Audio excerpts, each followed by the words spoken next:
hecho de haber venido a esta charla que tiene una cierta connotación académica, y este agradecimiento, quiero que sepan, es sincero, es cordial del corazón, porque en estas horas, hasta podríamos decir trágicas, de nuestra patria y del mundo, necesitamos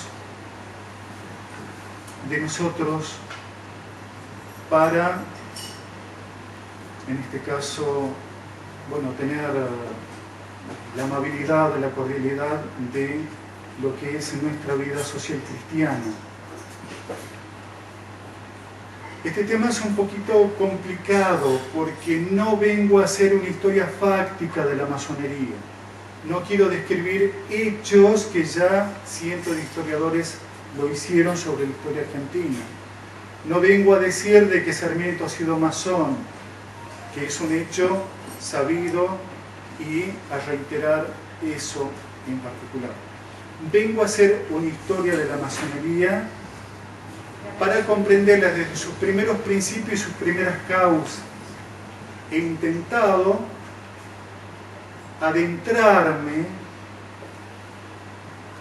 en esta investigación sobre este tema, y es un tema difícil. Primero porque toda investigación consiste de 3 puntos. Como muchos sabrán, aquí hay algunos colegas y muchos profesionales que saben que toda investigación, el primer paso es la heurística, el descubrimiento de datos. Y es muy difícil conseguir documentos referentes a la masonería para estudiarlo. El segundo punto también, el de la interpretación, el de la hermenéutica. Para poder interpretar y que no sea una vaguedad de esa interpretación, se necesita que esa fase heurística de descubrimiento haya sido viable, se pueda sostener intelectualmente hablando. Y el tercer punto, que es también importante, la parte sintética, que es de la elaboración. Ya vamos a ir viendo lo más rápidamente posible, porque el tiempo nos apremia, pero quiero comenzar por, yo hace rato renegado de lo fáctico, pero quiero comenzar por una cuestión práctica. Pero esto tan solo es para hacer ver por qué los masones, los escritores masones, mienten en referencia a determinados temas. Hay toda una disputa en torno a San Martín, al general San Martín, José de San Martín, este gran héroe nuestro, en torno si ha sido masón o no ha sido masón. Cuando uno esté estudiando este tema, algunas veces se encuentra algún material que le lleva a dilucidar, a comprender mejor acerca de lo que se está diciendo a este respecto. San Martín no fue masón. Primero porque no existen documentos que de manera fehaciente puedan respaldar semejante aseveración. Yo voy a tratar de un aspecto que es un aspecto fundamental. ¿Por qué? Porque una medalla que ha sido acuñada en Bélgica por una logia masónica para homenajear a San Martín nos está dando la prueba contundente de que San Martín no fue masón. Y esto en particular tiene un respaldo, un aval muy importante, porque es un historiador masón también el que dice los masones argentinos mienten, él como masón, los escritores masones argentinos mienten en cuanto a que la logia Lautaro fue masónica o que San Martín fue masón. Lo vamos a detener un poco entonces en esta medalla, y permítanme hacerle una lectura respecto a algunos aspectos que tengo que leerlo, ¿no? El masón Alcíbiades Lapas consideraba que, esto es una cita, en la nómina del mes de diciembre de 1824, San Martín figura en la logia la Perfea Amité, la perfecta amistad. Bueno, no estará muy bien pronunciada, ¿no? Los miembros de ella, continúa Lapas, deben haber sido fuertemente impresionados por la personalidad del argentino y sus hazañas en favor de las libertades humanas y de los pueblos, ya que en el mes de enero siguiente encomendaron a uno de los suyos, el artista Juan Enrique Simón, grabador oficial del reino, estamos hablando de Bélgica, estamos hablando del año, si mal no recuerdo, 1838. 1824, pero la medalla es de 1838, si no recuerdo.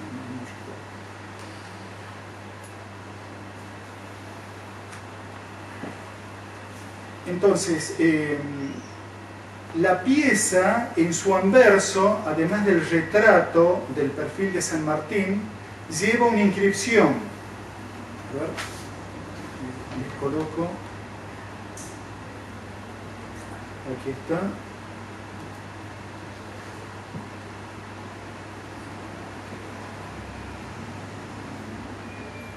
La inscripción que leemos, Le General San Martín. Y la firma, esto es muy importante, por favor que nos detengamos, la firma del grabador. Entonces nosotros estamos viendo la inscripción en la cual se está nombrando a San Martín, y en la parte inferior dice Simón Frater, o sea, el hermano Simón. Está diciendo así de que el grabador, el que acuñó esta moneda, tenía un grado masónico. Ahora bien, avancemos.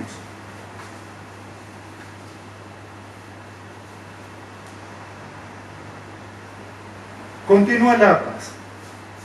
Además de su conexión con la logia, San Martín se vinculó también con el capítulo Les Amis Philanthropes, que también mandó la confección de una medalla por el mismo artista, o sea, también por este hermano Simón, 2 medallas, de una logia y de otra.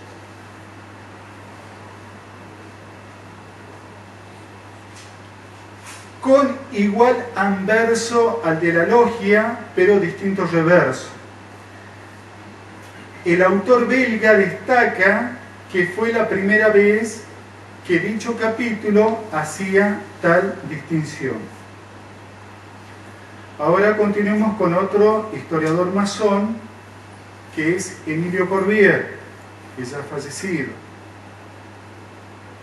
Él dice: la medalla es importantísima porque presenta el perfil verdadero del libertador. Ahora bien, ¿cómo esta medalla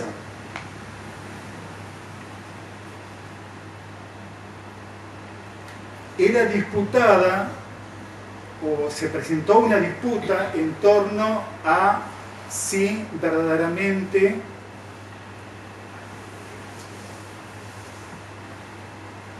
en los datos que proporcionaba se podía considerar si San Martín era masón o no. Entonces, la Academia de Historia le pidió a un estudioso, al sacerdote Cayetano Bruno, al historiador, tiene, en particular es especialista en historia eclesiástica, para los que lo conocen, y Cayetano Bruno se expide diciendo de que, considerando los datos que ofrecía esa medalla, San Martín no era masón. Pero ¿qué dice Corbière? Corbière dice: da vergüenza ajena el informe del sacerdote Bruno, especialmente porque se trata de un investigador serio como lo era el padre Furlong. Bruno le restó validez a las medallas porque consideró que en ella no se le atribuyó expresamente a San Martín carácter de masón. Y uno ve que verdaderamente, tanto en el anverso como en el reverso, a ver si puedo buscar,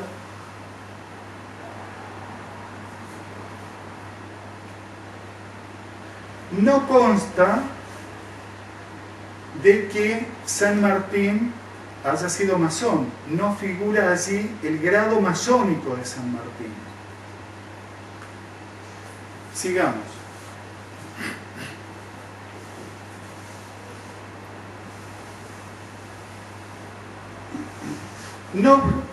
No bastaban el nombre ni el homenaje de las dos logias. Debía decirse expresamente que era masón. Si San Martín hubiera sido masón, sería el único caso que la masonería hubiera hecho a un no masón un doble homenaje de tanta significancia. Eso es lo que dice Corbière. Pero ahora vamos a ver cómo un masón chileno, que fue uno de los masones más importantes de la masonería chilena, Seldis Mandel,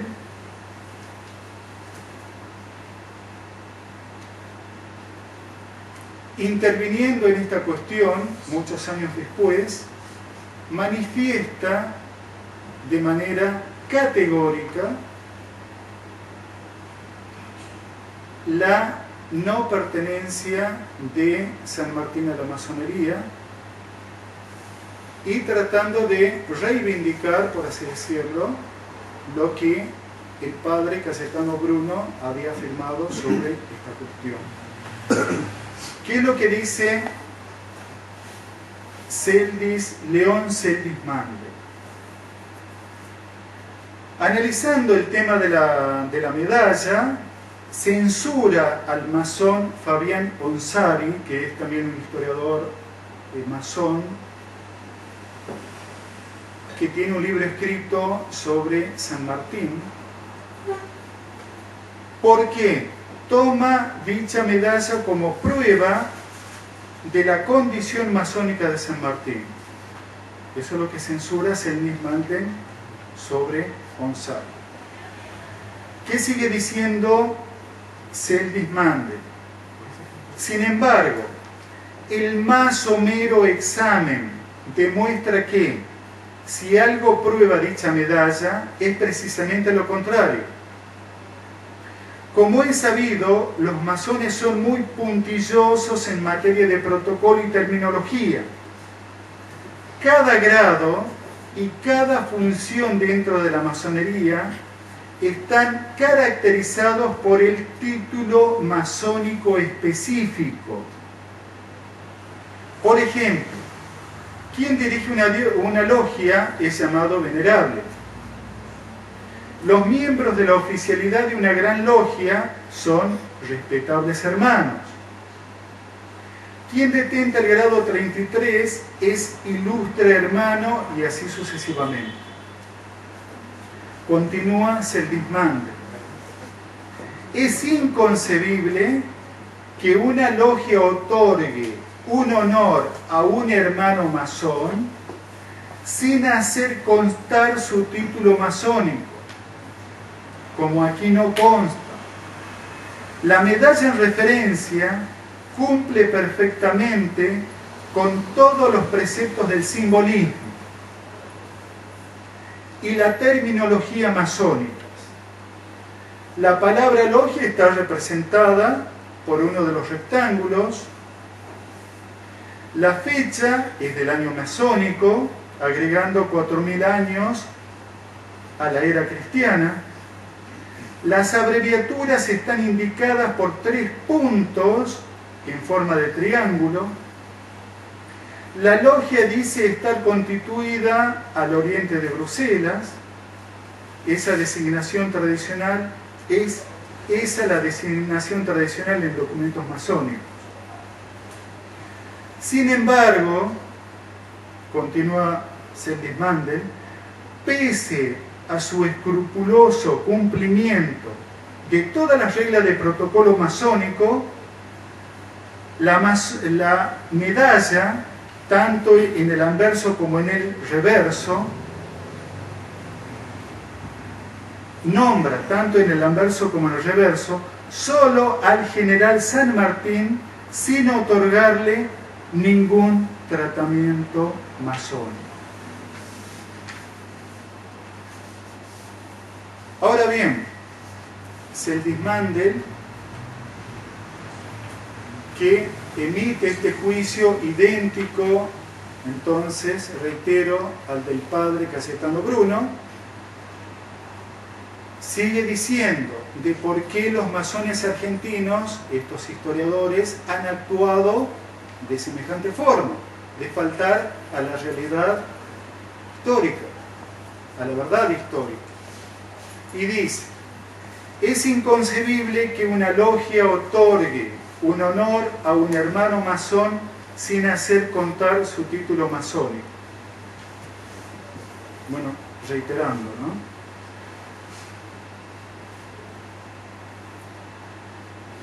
¿Y por qué hacen esto los masones argentinos? Por un lado, a los masones nos resulta halagador incluir a los próceres nacionales dentro de nuestras columnas.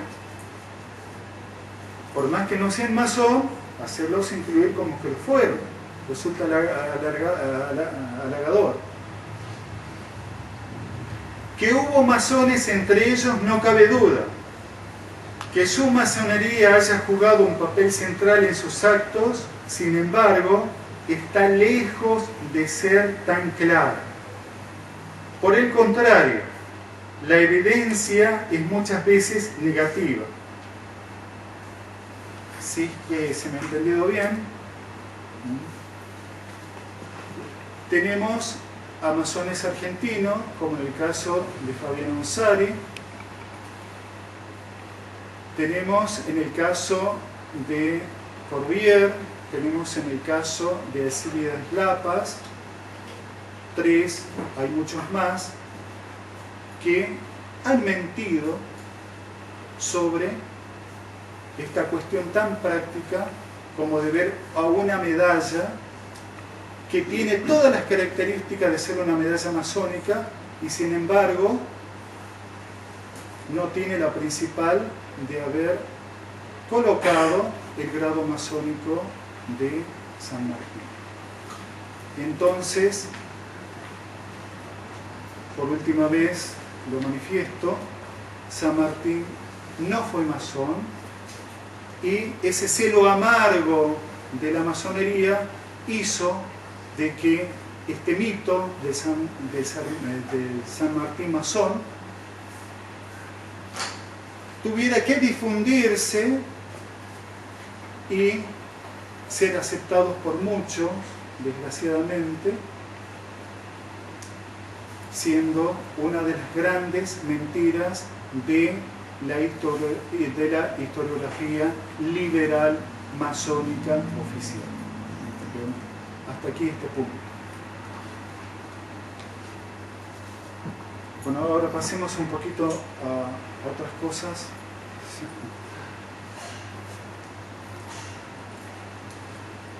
¿Alguna pregunta sobre esto? Por favor. Una acotación al Sí. Díaz Araujo dice que además no hay constancia de que San Martín supiera siquiera de que se había acuñado una medalla, ni tampoco hay constancia de que la hubiese recibido. Ni Claro. sabías, no se sabe si estaba enterado siquiera. Claro. No quería sobreabundar con este dato, Sí, pero no. bueno, Edgardo, hay otro historiador masón colombiano que en su blog hace referencia exactamente a lo que acabamos de leer sobre Sendismante. Les digo un poquitito porque es muy breve. Este masón colombiano, Iván Herrera Michel, dice lo siguiente: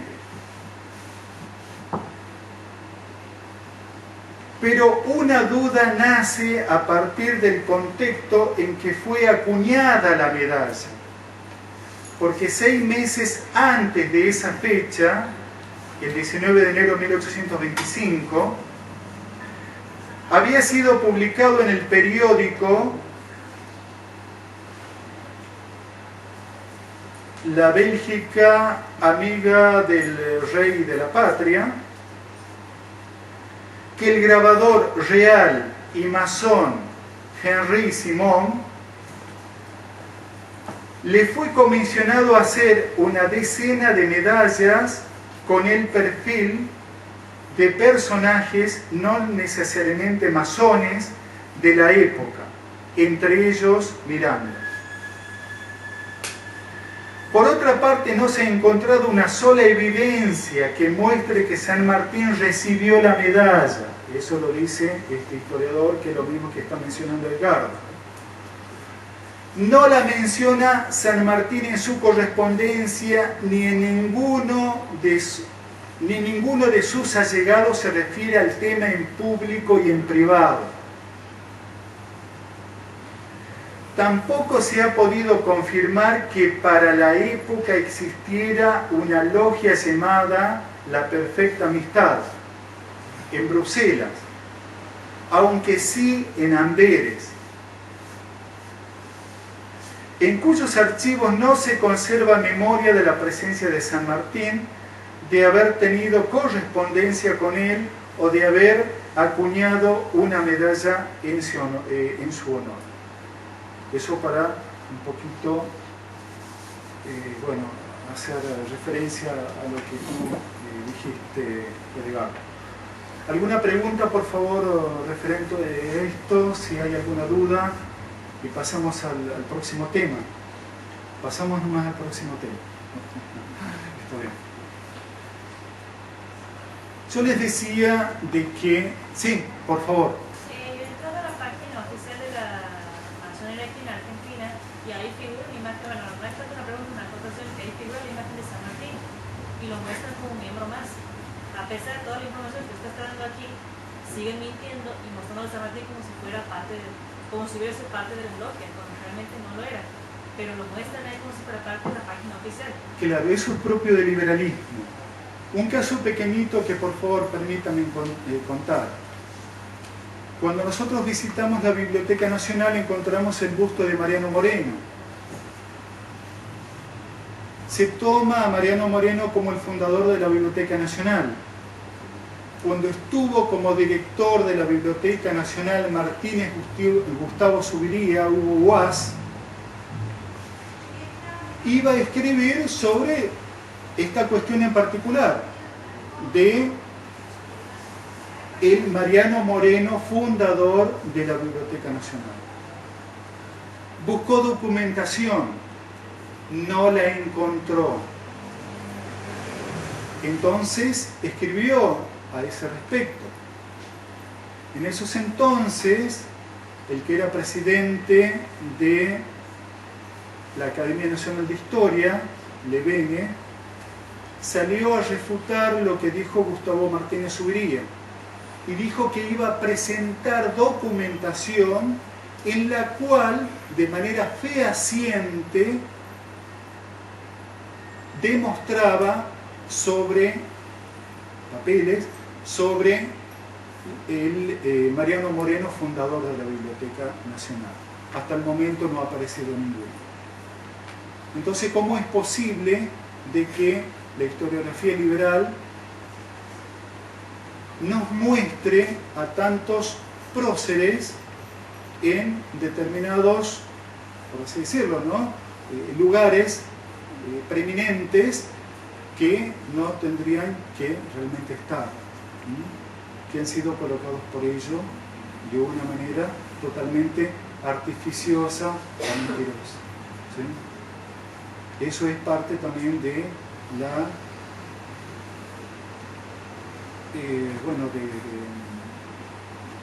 de lo que hacen los liberales, ¿no? de la política liberal en general. ¿Algo más, por favor, respecto a esto? Bueno, bien. Entonces, les comento lo que estudié sobre la masonería. Hay un tema que es muy importante y he comenzado por ese, acerca de por qué la masonería es una sociedad secreta. Resulta de que se ha llegado a disputar acerca de si la masonería es una sociedad secreta o una sociedad discreta. Hay un hay un jesuita apóstata, Ferrer Benimeli, que ha historiado sobre la masonería en España. Y a partir de él se comenzó a manifestar que la masonería no es secreta, que es una sociedad discreta. Gran disparate. Cuando uno estudia el nacimiento de los gremios, de las corporaciones, de las sociedades, de las asociaciones de oficios, desde la antigüedad, lo mejor es la historia romana, porque así tenemos documentos que nos pueden a nosotros permitir realizar un mejor estudio sobre el tema de este tipo de sociedades o corporaciones. En Roma, estas sociedades de oficio nacen, según Plutarco, con Numa Pompilio, el segundo rey de Roma. Este rey, viendo la desunión que había entre sus súbditos, en Roma coexistían sabinos y romanos. Y había constantes disputas entre sabinos y romanos. Entonces él ideó, este rey, la forma en poder unificar a sabinos y romanos para que se terminaran esas disputas y poder construir, por así decirlo, un gobierno favorable. Entonces ideó de reunir a flautistas, a orfebres, a los distintos oficios en lo que nosotros conocemos como gremios, a estas sociedades de oficio. De esa manera, comenta Plutarco, de que resolvió el problema de esta honda división en la sociedad romana. Estas sociedades de oficio, en donde también estaban, por supuesto, los constructores, que después van a ser las sociedades masónicas, la francmasonería, las sociedades de los libres albañiles, los constructores, tenían una triple característica, que es muy importante tenerlas en cuenta. En estas sociedades, primero, se enseñaba el oficio. Había un maestro que se encargaba de instruir a un aprendiz. El segundo aspecto que era muy importante, según lo comenta Plutarco, instruir en la virtud. Porque además de darle a esa persona el conocimiento del oficio, para los griegos o para los romanos, como era muy importante la virtud, que es el hábito de obrar bien, que es el fundamento de la ética, de la moral, y el fundamento de la civilización greco-romana. Entonces tenían que dar, aparte de esa instrucción en el oficio, también la forma en que debía de ser virtuosa esta persona para contribuir al bien común. Entonces ya tenemos una persona más formada, exteriormente con el oficio, interiormente siendo virtuoso. Y el tercer punto, según comenta Plutarco, era el ejercicio del culto. Estos tres aspectos se cumplían en las sociedades de oficio, en este tipo de asociaciones. Y a nosotros el que más nos importa estudiar es esta tercera característica, este tercer punto, que se ejercitaban en estas sociedades, como es el ejercicio del culto. Porque aún entre los paganos, el ejercicio de la virtud de religión o de culto era muy importante, aun cuando adorasen a sus dioses paganos, a sus deidades paganas. Ahora bien, dentro del ejercicio del culto que cumplían estas sociedades, debemos de considerar que el culto en esos entonces tenía también una triple característica. El culto podía ser divinatorio, propiciatorio o de misterio. Y el culto de misterio es el que más nos interesa, porque el culto de misterio es el más importante debido a que era ejercido por los sacerdotes. El culto divinatorio y propiciatorio lo podía hacer una pitonisa o una divina, pero únicamente el culto de misterio era ejercido por los sacerdotes paganos. Ahora bien, cuando nosotros hablamos de culto de misterio, misterio proviene de la palabra griega miein, que significa secreto. ¿Cómo? ¿Misterio significa secreto? Sí. También significa cerrar la boca. Hay unos textos muy importantes de este gran historiador griego, Heródoto, que él fue un iniciado en los cultos esotéricos egipcios, en donde él comenta de que no puede hablar, que debe de cerrar la boca cuando tiene que referirse a cuestiones de religión. Aquí tengo la cita. Aquí ustedes tienen la cita de este historiador, este gran historiador, en donde él, por ejemplo, habla de cierto personaje cuyo nombre no me es permitido pronunciar en esta historia. O sea, debe de guardar silencio, secreto, frente a ese personaje que se le rinde culto.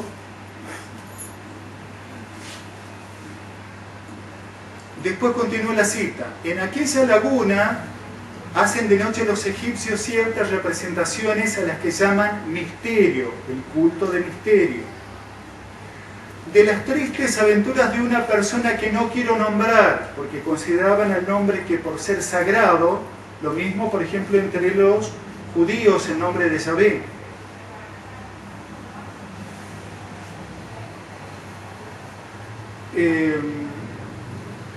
De una persona que no quiero nombrar, aunque estoy a fondo enterado de cuánto a esto concierne, pero en punto a religión, silencio, o misterio, o secreto, que es lo mismo. Lo mismo digo respecto a la iniciación de seres o tesmoforía, según la llaman los griegos, pues en ella deben estar los ojos abiertos y la boca cerrada, menos en lo que no exige secreto religioso. Entonces, en este aspecto debemos de tener en cuenta de que eso ha continuado hasta hoy en día. ¿Por qué es que se desconocen casi de una manera absoluta en qué consistían estos cultos de misterios que realizaban en distintos lugares, por ejemplo, en Egipto? Se desconocen porque guardaban secreto, guardaban silencio. Y es por eso es que la masonería es una sociedad profundamente secreta. Esos secretos únicamente están, como yo lo había dicho, lo había referido, están en poder del sacerdote. En este caso será del venerable, del gran maestre. ¿Por qué? Porque a partir de determinados grados, que son los grados superiores, es cuando la iniciación hermética, la iniciación oculta, va a permitir de que se abran recién estos misterios o estos secretos a los iniciados. Y así también la grave confusión que existe cuando se dice la masonería es filantropía. Usted me está atacando a una institución en que se dedica a ayudar a la sociedad, a los niños, a los ancianos. Pero cuidado, esa es la masonería externa, a la cual ellos utilizan para la existencia de la otra masonería oculta. Aquí yo tengo un libro, que esto perteneció a un masón, de un autor masón, Ragon, un autor francés, intitulado La masonería oculta y la iniciación hermética. A esta iniciación hermética, de la cual forman parte las ciencias ocultas como la magia, la alquimia y la astrología,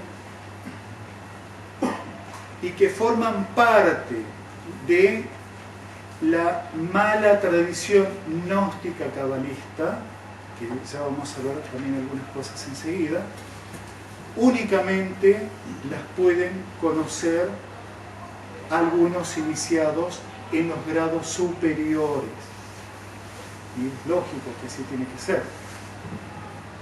Y hasta la misma masonería, por ejemplo, admite acerca de esos misterios religiosos. Yo aquí les leo ya la última parte. Esto está en uno de los estatutos del Gran Oriente Federal Argentino, que formaba parte del rito azul o el rito francés, y que escribe, por ejemplo, entre otra cosa, al último, cuando dice: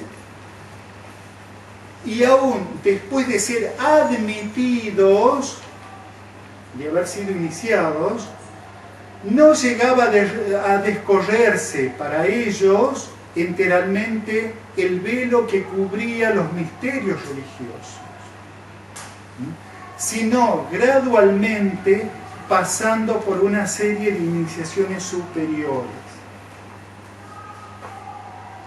Entonces, por favor, también, que no nos mientan acerca de que la masonería no es secreta y de que tiene misterios, y que su culto de misterio, que es al gran arquitecto del universo, es un culto creado de manera artificiosa, pero ya vamos a ver un aspecto en particular sobre este gran arquitecto del universo, al que se le rinde culto de misterio en las logias masónicas. Si nosotros no podemos saber acerca de determinadas cosas, necesitamos recurrir a analogías. Necesitamos comparar. Y vamos a comparar el culto que hacían también de manera secreta, oculta, en el Sanedrín, los sumos sacerdotes judíos, en contra de el mismo Dios de Israel. Veamos esta cita que está tomada del profeta Ezequías.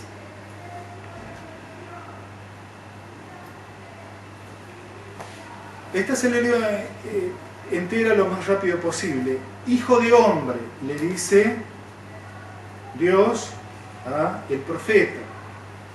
¿Ves lo que hacen estos?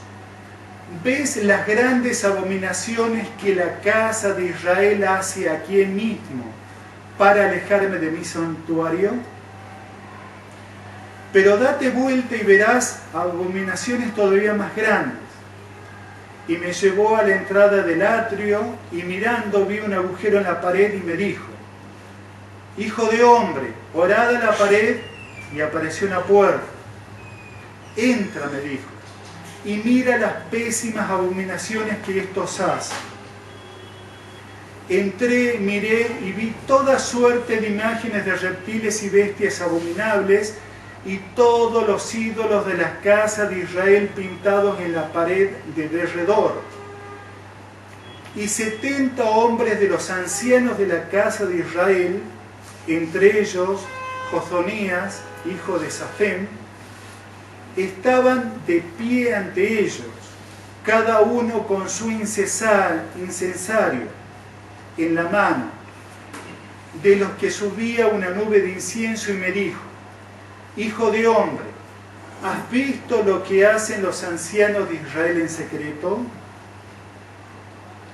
Cada uno en su cámara llena de imágenes.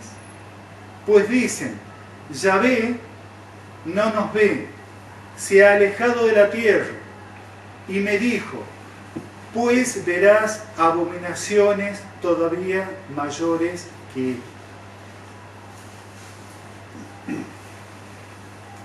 Algunos por ahí discutirán esa analogía que ya la han hecho teólogos argentinos, en el caso del padre Mendiel.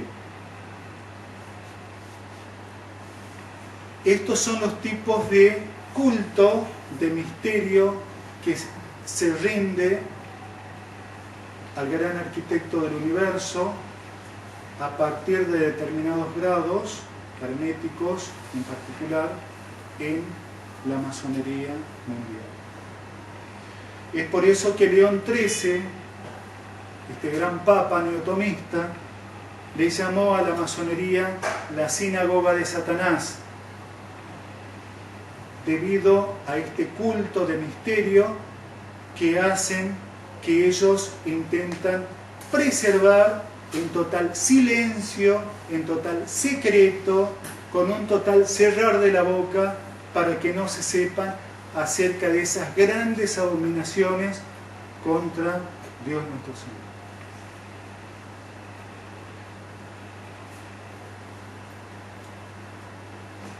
Bien. Hay una cosa que es muy importante que debemos comprender también de este gran arquitecto del universo. En el año 1723 se van a fusionar las 4 grandes logias de Inglaterra, de Londres. De allí va a nacer una nueva masonería, la masonería moderna. La masonería moderna es completamente distinta, diferente, antitética, católica. ¿Por qué? Porque estos antiguos gremios que hemos dicho, que enseñaban el oficio, educaban en la virtud y en donde se ejercía el culto, cuando llega el cristianismo, estos gremios, estas asociaciones de oficio, son cristianizadas. Entonces, en el medioevo, estas corporaciones católicas van a hacer exactamente lo mismo.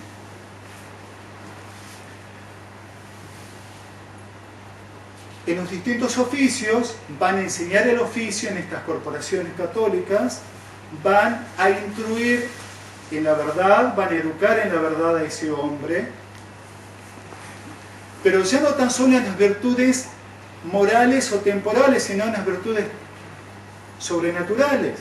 ¿Por qué? Porque el cristianismo añadió a las 4 virtudes fundamentales griegas la justicia, la fortaleza, la templanza y la prudencia, añadió las virtudes sobrenaturales de fe, esperanza y caridad. Y cada una de estas corporaciones tenía como patrono a un santo, y la Iglesia les daba o les impartía bendiciones y determinados privilegios.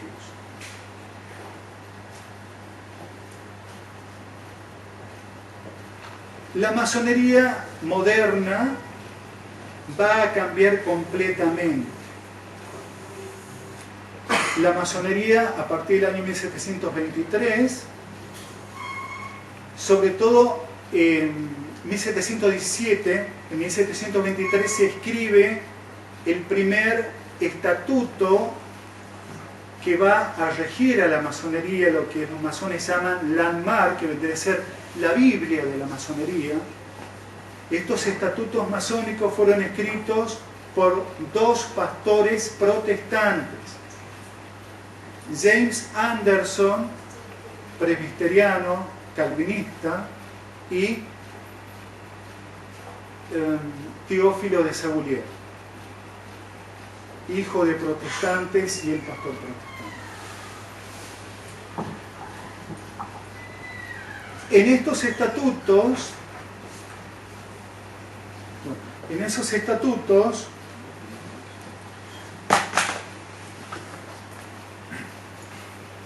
manifiesta de manera expresa de que pueden participar o iniciarse en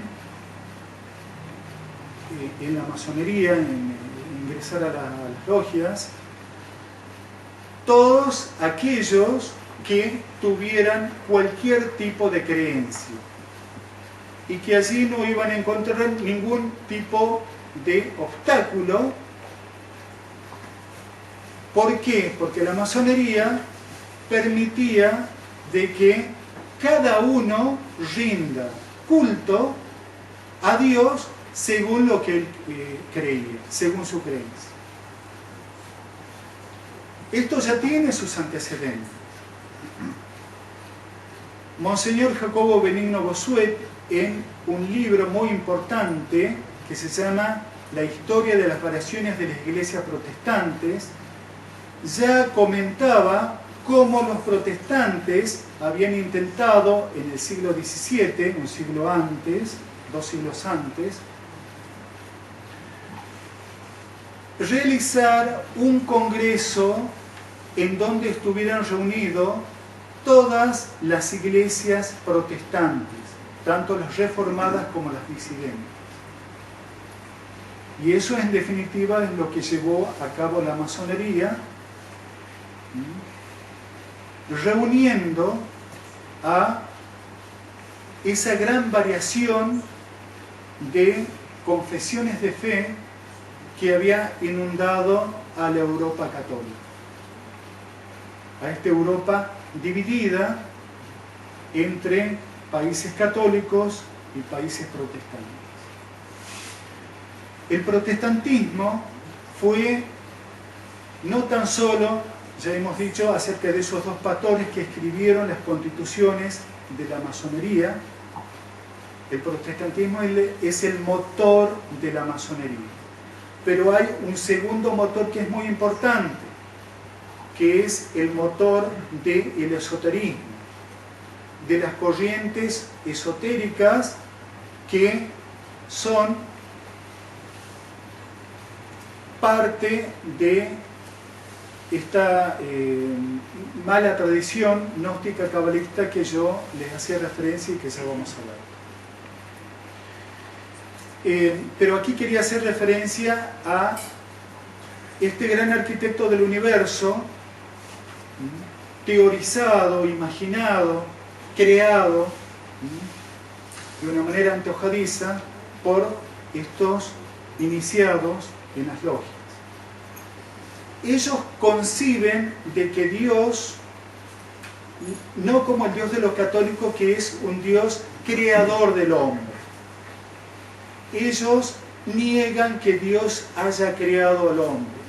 ¿Ellos qué dicen?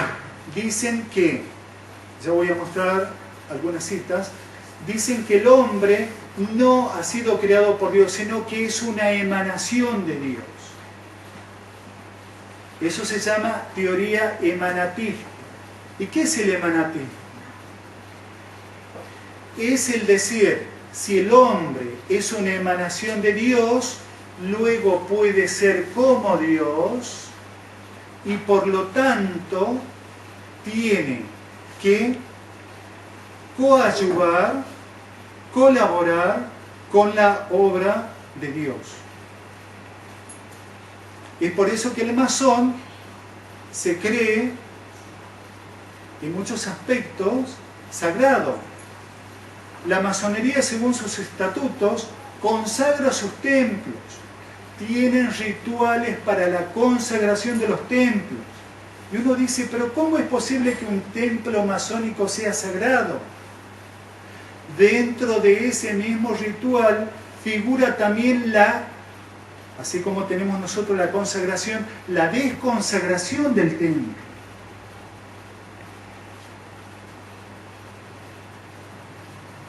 Hay muchos escritos masónicos, o que han escrito sobre el tema masonería, en donde el iniciado en una logia se siente superior a los demás hombres. ¿Por qué? Porque ya lo hemos dicho, hasta el propio gran maestre, en definitiva, es un sacerdote. Entonces, que tenía pensado, obviamente, leer esta conferencia, esta charla, tenía pensado leerla, pero el tiempo es muy, muy breve, por eso es que estoy intentando adelantar algunas cosas. Perdón, ¿Jesús sería un iniciado? No, justamente. ¿No? Claro. Nuestro Señor Jesucristo es la segunda persona de la Santísima Trinidad. Sí. ¿Sí? Es Dios. ¿Sí? Es Dios y hombre. Claro. Pero iniciado únicamente toman ese nombre, ¿sí? Aquellos que ingresan, se inician a algo. No, todo lo contrario. No puede ser iniciado de nada todo un Dios que vino a redimir al género humano. Y es Dios en última instancia. Claro, sí. El iniciado es aquel, insisto, el iniciado es el que va a comenzar un camino de perfeccionamiento. No podemos decir que nuestro Dios, que nuestro Señor Jesucristo haya tenido imperfecciones. Él no necesita iniciarse en el conocimiento de ningún tipo de ciencia. ¿Por qué? Porque Él es omnisciente, Él es omnipotente, Él es omnímodo, es Dios.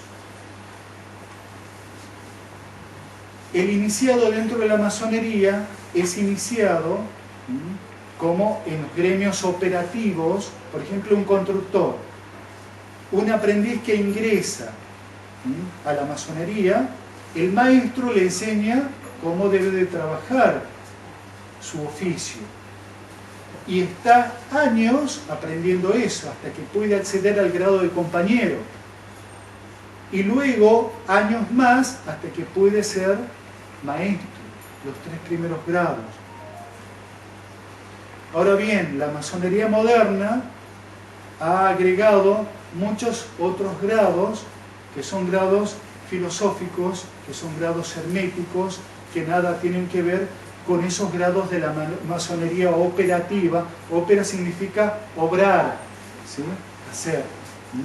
El constructor de una catedral, Los masones en la modernidad ya no son operativos, por eso es que se les llama masonería especulativa.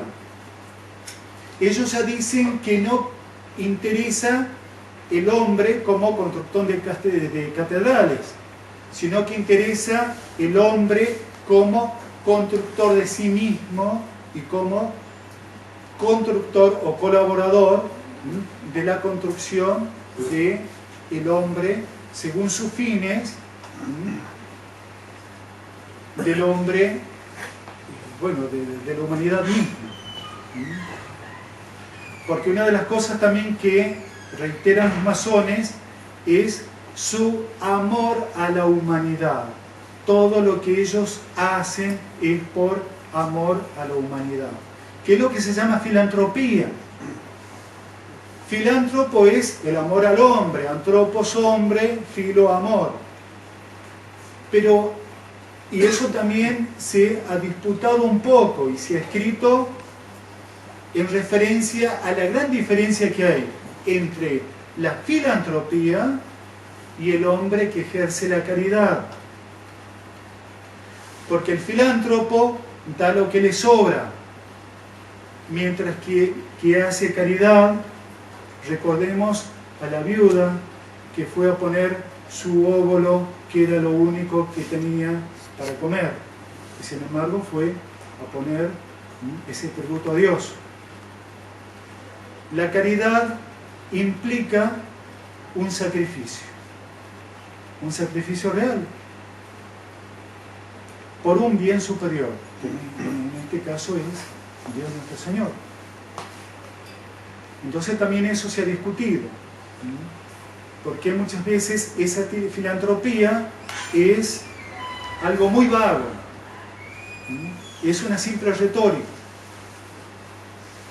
en relación a aquellos santos que han dado su vida por la causa de Dios y de su prójimo. Porque recordemos que la virtud de caridad, según si nos recordamos cuando estudiamos el catecismo, dice que la caridad es una virtud sobrenatural infundida por Dios en nuestras almas, que nos hace amar a Dios sobre todas las cosas y a nuestro prójimo como a nosotros mismos por amor a Dios. Y le podemos preguntar, en este caso, a alguien que hace filantropía, si se ama a su prójimo como a sí mismo. No, desgraciadamente no es así. La caridad ha sido la virtud más excelsa que ha dado la base y el fundamento de la cristiandad. Sin esa virtud no hubiera existido verdaderamente, hasta me animo a decir, la Iglesia Católica. Por eso es que